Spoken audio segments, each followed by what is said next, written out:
At dahil hindi nga ako masyadong busy kahapon ay nagawa ko na naman na mamasyal dito sa aming taniman. Dahil mayroon kaming mga tao na binabayaran para gumawa dito sa ibang parte ng aming bukid, ay masyado akong busy sa bahay dahil ako syempre yung tagaluto ng pagkain nila.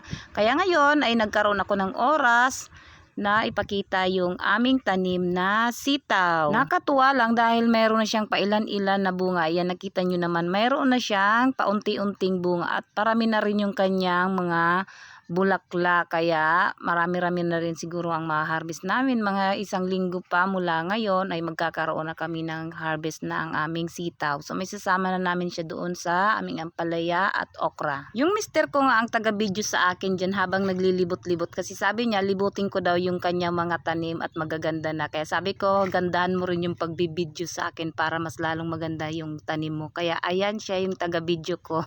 Tuwang-tuwa ako dahil ang gaganda naman talaga ng tanim niya.